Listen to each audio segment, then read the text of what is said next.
Hi friends, TRB Botany கான notes பார்த்துட்டு இருக்கோம். அதுல இன்னைக்கு மஷ்ரூம் கல்டிவேஷன் டாபிக் பார்க்கலாம். First introduction. மஷ்ரூம் அப்படினா என்னன்னா ஃப்ரூட்டிங் பாடி ஆஃப் ஃபங்கை. ஃபங்கஸ்ல வரக்கூடிய ஒரு ஃப்ரூட்டிங் பாடி தான் வந்து மஷ்ரூம். ஓகேங்களா? இது வந்து பெசிடியோமைசிட்ஸ் அண்ட் அஸ்கோமைசிட்ஸ் இந்த ரெண்டு டிவிஷன்ல வரக்கூடிய ஃபங்கைல தான் ஃபார்ம் ஆகும். நெக்ஸ்ட் மஷ்ரூம்ல நிறைய டைப்ஸ் இருக்கு. எடிபிள் மஷ்ரூம்ஸ் இருக்கு, ஹார்ம்ஃபுல் எஃபெக்ட் தரக்கூடிய மஷ்ரூம்ஸ் இருக்கு. எடிபிள் மஷ்ரூம் தான் நம்ம கல்டிவேட் பண்ணுவோம். ஏன்னா இதுல வந்து ஹை நியூட்ரிஷனல் வேல்யூ இருக்கு. அது இல்லாம வந்து இதுல வந்து கொலஸ்ட்ரால் வந்து ரொம்ப கம்மியா இருக்கிறனால இது வந்து நிறைய பேர் விரும்பி சாப்பிடறனாலயும் நம்ம வளர்க்குறோம். நெக்ஸ்ட் நம்ம சாப்பிடக்கூடிய மஷ்ரூம்ல வந்து நிறைய டைப்ஸ் இருக்கு. மெயினா வந்து பட்டன் மஷ்ரூமும் ஆயிஸ்டர் மஷ்ரூம் தான் நம்ம வந்து சாப்பிடக்கூடியது. நெக்ஸ்ட் இதுல இருக்கக்கூடிய நியூட்ரிஷன் வேல்யூ என்னென்ன அப்படின்னு பார்த்தோம்னா புரோட்டீன் வந்து ரொம்ப அதிகமா இருக்குது. 20 to 30% வரைக்கும் இதுல புரோட்டீன் இருக்கு. நெக்ஸ்ட் விட்டமின்ஸ் வந்து B1, B2, B12, vitamin C and vitamin D இது எல்லாமே வந்து மஷ்ரூம்ல பிரசன்ட் ஆயிருக்கு. அது இல்லாம மினரல்ஸ் என்னென்ன இருக்கு அப்படின்னு பாத்தீங்கன்னா பொட்டாசியம், பாஸ்பரஸ், காப்பர், அயன் இந்த எல்லா மினரல்ஸும் அதுல இருக்கு. அது இல்லாம ஆன்டி ஆக்சிடென்டும் இம்யூனோ மாடுலேட்டிங் காம்பவுண்ட்ஸும் இருக்கிறனால தான் இது வந்து நிறைய வேல்யூ இருக்கிறனால தான் எல்லாரும் விரும்பி சாப்பிடுறாங்க. நெக்ஸ்ட் வந்து மஷ்ரூம் கல்டிவேஷன்ல டோட்டலா வந்து 6 ஸ்டெப்ஸ் இருக்கு.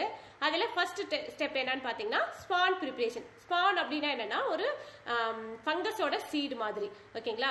இதுதான் வந்து ஃபங்கஸ் வளர்த்துறதுக்கு நம்ம ஃபர்ஸ்ட் ப்ரிப்பேர் பண்ண வேண்டியது ஸ்பான். இது வந்து நம்ம எப்படி ப்ரிப்பேர் பண்ணோம் அப்படின்னா ஒரு ஸ்டெரைல் கண்டிஷன். ஸ்டெரைல் கண்டிஷன் அப்படின்னா என்னன்னா வேற எந்த மைக்ரோ ஆர்கானிசமும் இல்லாத மாதிரி கிளீனான ஒரு இடத்துல வந்து நம்ம லேப்ல வச்சுதான் வந்து இந்த ஸ்பான் ப்ரிப்பரேஷனை பண்ணணும். அதாவது அதுக்குள்ள வந்து நிறைய மஷ்ரூம் க்ரோத் பண்ணக்கூடிய மெட்டீரியல்ஸ் எல்லாம் போட்டு ப்ரிப்பேர் பண்றது தான் வந்து ஸ்பான் ப்ரிப்பரேஷன். அதாவது மஷ்ரூம்கான சீடு. ஓகேங்களா? ஸ்பான் அப்படின்னா mushroom seed. Next substrate preparation. First வந்து இப்போ ஒரு செடி வளர்த்தணும் அப்படின்னா செடிக்கான சீடு நம்ம ஃபர்ஸ்ட் எடுத்துக்கிறோம். அதுக்கு தான் மஷ்ரூம் சீடு வந்து ஸ்பானு. நெக்ஸ்ட் வந்து அது நம்ம மண்ணில் தானே விளைவிப்போம். அந்த மாதிரி அதுக்கான சப்ஸ்ட்ரேட் வேணும்ல, அந்த மண்ணு தான் நம்ம சப்ஸ்ட்ரேட்னு சொல்றோம். இப்போ மஷ்ரூம் வளர்த்துறதுக்கான சப்ஸ்ட்ரேட் என்ன அப்படின்னு பார்த்தோம்னா இப்போ வந்து நம்ம பேடி வைக்கோல் எடுத்துக்கலாம். Next saddest. சாடஸ்ட் அப்படின்னா என்னன்னா மரத்தூள், அது இல்லாம காட்டன் வேஸ்ட் இதெல்லாம் தான் வந்து சப்ஸ்ட்ரேட்டா எடுத்துக்கிறோம். ஓகேங்களா? இந்த சப்ஸ்ட்ரேட்டும் வந்து நம்ம வந்து ஃபுல்லா வந்து ஸ்டெரிலைஸ் பண்ணி தான் இருக்கணும். ஸ்டெரிலைசேஷன் மெத்தட்ஸ் அப்படின்னா நம்ம வந்து இது எல்லாமே அப்படியே எடுத்துட்டு வந்து யூஸ் பண்ண முடியாது. இதுல வேற ஏதாவது மைக்ரோ ஆர்கானிசம் எல்லாம் இருக்கும் இல்லையா? அதனால இது அந்த மைக்ரோ ஆர்கானிசத்தை எல்லாம் கில் பண்ணிட்டு அதுக்கப்புறம் தான் வந்து அதை சப்ஸ்ட்ரேட்டா யூஸ் பண்ணணும். ஃபர்ஸ்ட் ஸ்பான் ப்ரிப்பேர் பண்ணி வச்சுக்கிறோம். நெக்ஸ்ட் வந்து அதுக்கு உண்டான சப்ஸ்ட்ரேட் ப்ரிப்பேர் பண்றோம். 2 ஸ்டெப் ஆயிடுச்சு. Next third step. தேர்ட் வந்து ஸ்பானிங். ஸ்பானிங் அப்படின்னா என்னன்னா நம்ம ஃபர்ஸ்ட் ப்ரிப்பேர் பண்ண வச்சிருக்க ஸ்பானையும் ரெண்டாவதா ப்ரிப்பேர் பண்ணிக்கிற சப்ஸ்ட்ரேட் இது ரெண்டையுமே மிக்ஸ் பண்றதுக்கு பேர் தான் ஸ்பானிங். ஓகேங்களா? இதையும் வந்து நம்ம ஃபுல்லா வந்து ஒரு கிளீன் என்விரான்மெண்ட்ல தான் பண்ணணும். அதுக்கப்புறம் இதை ப்ரிப்பேர் பண்ணதுக்கு அப்புறம் இதை வந்து ஒரு பிளாஸ்டிக் பேக்ஸ், ட்ரே, பாட்டில் இந்த மாதிரி இதுல நம்ம போட்டு வச்சிடணும். அதுக்கு அடுத்தது இன்குபேஷன் பீரியட். அந்த போட்டு வச்சோம் இல்லையா பேக், பிளாஸ்டிக் பேக்ஸ், அதை வந்து எங்க வைக்கணும் அப்படின்னா ஃபுல்லா டார்க்கா இருக்கக்கூடிய ஒரு ரூம்ல 25 to 30 டிகிரி செல்சியஸ் வெப்பம் இருக்கிற மாதிரியும் 80 to 90% ஈரப்பதம் இருக்கிற மாதிரியான ஒரு ரூம்ல நம்ம அதை வச்சிடறோம். அதுதான் வந்து இன்குபேஷன் பீரியட்னு சொல்லுவோம். இன்குபேஷன் பீரியட் அப்படின்னா ஒரு சீடை மண்ணில் வச்சிட்டோம், அது வளரக்கூடிய அந்த ஒரு டைம் வெளியில வரதுக்கு ஒரு 2 to 3 days சீடை பொறுத்து வேரி ஆகும் இல்லையா? அந்த டைம் தான் வந்து இன்குபேஷன் பீரியட். அந்த மாதிரி இந்த மஷ்ரூம்க்கு இன்குபேஷன் பீரியட் வந்து ஒரு 15 to 20 days வரைக்கும் இருக்கும். அந்த 20 டேஸும் அந்த நம்ம போட்டு வச்சிருக்கோம் இல்லையா ஸ்பானிங் பண்ணி வச்சிருக்கிற அந்த பிளாஸ்டிக் பேக்ஸை வந்து ஒரு டார்க் ரூம்ல 25 to 30 டிகிரி சென்டிகிரேட் வெப்பநிலை இருக்கிற மாதிரியும் 80 to 90% ஹியூமிடிட்டி இருக்கிற மாதிரியான ரூம்ல நம்ம வச்சிடணும். நெக்ஸ்ட் ஒரு 15 to 20 டேஸ் கழிச்சு நம்மளுக்கு வந்து ஃப்ரூட்ஸ் வந்து ஃபார்ம் ஆக ஆரம்பிக்கும். ஒன்ஸ் அந்த ஃப்ரூட் பாடி வந்து ஃபார்ம் ஆயிடுச்சு அப்படின்னா அந்த டைம்ல வந்து நம்ம வந்து அதுக்கு தேவையான லைட் கொடுக்கணும். நெக்ஸ்ட் ஓரளவுக்கு வந்து வெளிச்சமும் இருக்கணும். வென்டிலேஷன் பிளஸ் லைட் இது ரெண்டும் கொடுத்துட்டு அந்த ஃப்ரூட்டிங் பாடி ஃபார்ம் ஆனதுக்கு அப்புறம் நம்ம 90 to 95% வந்து ஹியூமிடிட்டி இருக்கிற மாதிரி பாத்துக்கணும். ஓகேங்களா? இந்த ஃப்ரூட் பாடி மெச்சூர் ஆகிறதுக்கான டைம் வந்து 5 to 7 days.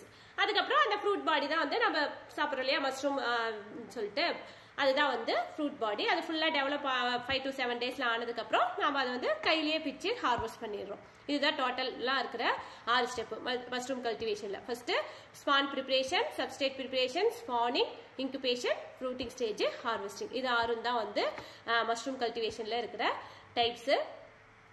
நெக்ஸ்ட் வந்து கல்டிவேஷன் மெத்தட், அதை நம்ம சும்மா பேக்லயும் எடுத்து சேவ் பண்ணிக்கலாம். நெக்ஸ்ட் ட்ரேலையும் வச்சுக்கலாம். அந்த மாதிரி கல்டிவேஷன் டைப்புங்கிறது நம்ம நார்மலா மஷ்ரூம் எப்படி வாங்குறோமோ அதை எல்லாத்தையும் எழுதி சொல்லிக்கலாம். நெக்ஸ்ட் வந்து இதை வந்து எப்படி வேணா இப்போ இமீடியட் சேல் பண்ணிக்கலாம். அப்படி இல்லை அப்படின்னா வேல்யூ ஆடட் அடிஷனா நம்ம வந்து பிக்கிள் மாதிரி ஃபார்ம் பண்றது, இல்ல ட்ரைடு சூப் பவுடர் மாதிரி ரெடி பண்றது, அந்த மாதிரி செஞ்சு நம்ம வந்து மார்க்கெட்டிங் பண்ணலாம். நெக்ஸ்ட் வந்து இதுலயும் வந்து நிறைய டிசீஸ் வரும். அதாவது வந்து ஒரு சின்ன சின்ன பூச்சி வர்றது, கிரீன் மவுல்டு ஃபார்ம் ஆகிறது, பாக்டீரியல் பிளாட்ஸ் வருது, இதெல்லாம் தான் வந்து இதுக்கு வரக்கூடிய டிசீசஸ். இதுக்கும் வந்து நம்ம ப்ராப்பரா வந்து கெமிக்கல் ஃப்ரீ மெத்தட்ல வந்து நம்ம ஆர்கானிக் ஃபார்மிங் பண்ணோம் அப்படின்னா நம்மளுக்கு வந்து இன்னும் வேல்யூட் அடிஷனா இருக்கும். நெக்ஸ்ட் வந்து என்னென்ன எக்கனாமிக் இம்பார்ட்டன்ஸ் இருக்கு அப்படின்னு பார்த்தோம்னா, இதுல வந்து இன்வெஸ்ட்மெண்ட்ங்கிறது வந்து ரொம்ப கம்மி தான். ஆனா நம்மளுக்கு வந்து ரிட்டர்ன் வந்து ரொம்ப அதிகமா கிடைக்கும். நம்ம வந்து ப்ராப்பரா அந்த ரூமை மட்டும் நம்ம மெயின்டைன் பண்ணிட்டோம் அப்படின்னா நம்மளுக்கு வந்து ஈல்டு வந்து அதிகமாவே கிடைக்கும். ஸோ வந்து ஹை இன்கம் நம்ம அதுல இருந்து எடுக்கலாம். நெக்ஸ்ட் வந்து ஆர்கானிக் வேஸ்ட் ரீசைக்கிளுக்கு இது யூஸ் ஆகுது. நெக்ஸ்ட் நம்ம வந்து ஒரு செல்ஃப் எம்ப்ளாயா வந்து ஃபீல் பண்ண முடியும். நிறைய உமன்ஸ் எல்லாம் வந்து அவங்களாவே தொழில் ஆரம்பிச்சு செய்யறதுக்கு இது ஒரு மெயினான பிசினஸா வச்சிருக்காங்க. நெக்ஸ்ட் வந்து கவர்மெண்ட்டும் வந்து நிறைய ரிசர்ச் சென்டர்லாம் வச்சிருக்காங்க. அது இல்லாம வந்து ஸ்கீம்ஸ் மூலியமா நிறைய ஃபண்ட் ப்ரொவைட் பண்றாங்க. அதுல ஒன் ஆஃப் த ஸ்கீம் தான் வந்து நிறைய ஸ்கீம்ஸ் இருக்கு. அதுல வந்து SHG அப்படின்னா என்னன்னா செல்ஃப் ஹெல்ப் குரூப். அதாவது அவங்களே வந்து ஒரு உமன்ஸ்க்கான எம்பவர்மெண்ட் ஸ்கீம்ல தான் வந்து SHG அண்ட் FPO இருக்கு. SHGனா செல்ஃப் ஹெல்ப் குரூப்ஸ். இது வந்து ஒரு கம்யூனிட்டியில இருக்கிற உமன்ஸ் எல்லாம் சேர்ந்து அவங்களுக்குள்ள வந்து ஒரு ஆர்கனைசேஷன் மாதிரி ஃபார்ம் பண்ணி இதுக்கும் வந்து கவர்மெண்ட் ஃபண்ட் ப்ரொவைட் பண்றாங்க.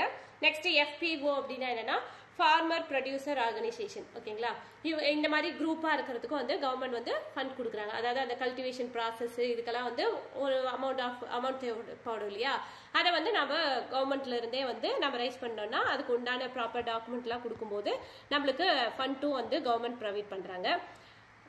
இந்த கிளாஸ் உங்களுக்கு பிடிச்சிருந்துச்சுன்னா லைக் பண்ணுங்க. TRBக்கு ப்ரிப்பேர் பண்ணிட்டு இருக்க உங்க ஃப்ரெண்ட்ஸ்க்கு ஷேர் பண்ணுங்க. இதுக்கு ப்ரீவியஸ் வீடியோஸ் எல்லாம் உங்களுக்கு தேவைப்பட்டதுன்னா வாட்ச் பண்ணுங்க. All the best for your exam. Thanks for வாட்சிங்.